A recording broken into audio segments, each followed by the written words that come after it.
Hanggang December 31 na lang ng taong ito ang PUV consolidation at wala ng plano ang gobyerno na ito ay palawigin pa. Ano naman kaya ang reaksyon ng ating mga tsuper at operator? Alamin natin sa report ni Joshua Garcia. Live, Joshua. Rise and Shine Pilipinas, Rise and Shine Dayan, halos isa ang reaksyon ng mga tsuper ng jeep, maging ng mga pasahero nito tingil sa deadline para sa konsolidasyon para sa jeepney modernization program. Ang ma-extend ito sa mga susunod pang taon. Dayan, hindi maiwasang madismaya ng mga driver nang marinig ang balita na wala na ngang extension para sa consolidation ng kanilang mga prangkisa. Nila, paano naman daw ang karamihan sa kanila na ang pamamasada lang ang pinagkukunan ng pantusto sa kanilang mga pamilya? Malaking epekto namin yan, mga driver.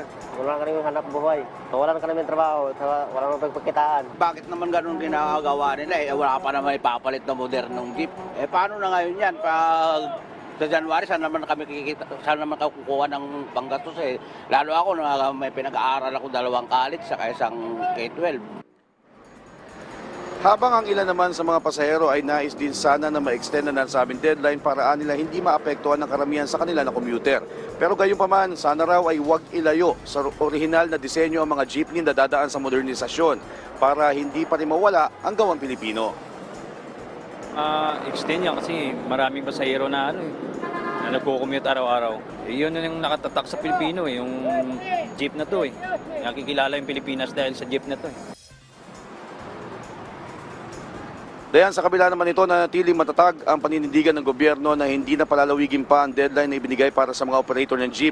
Ayon sa Department of Transportation o DOTR, wala nang extension na ibibigay na lalampas sa itinakdang petsa sa 31 ng Disyembre ngayong taon. Sa kabila ng apela mula sa mga transport group na bigyan pa sila ng panahon para makasunod sa naturang patakaran para sa Jeepney Modernization Program. Ayon pa sa DOTR, isa sa mga magiging opsyon nila ang pagpapadala ng mga bus para sa mga pasahero, partikular sa mga lugar na maapektuhan ng kakulangan ng mga bumabiyahe na traditional jeepney sakaling hindi na nga magkasundo ang mga transport group at LTFRB. Dayan, dagdag pa ng Transportation Department ay mag-i-issue din ng LTFRB ng special permits para dun sa mga lugar o para dun sa mga jeep na inaasahan nga ng shortage o inaasahan magkakaroon ng shortage ng mga pampasahero, mga sasakyan sa mga pangunahing ruta sa Metro Manila. At yan mo na ang latest, balik sa inyo dyan, Dayan. Maraming salamat sa iyo, Joshua Garcia.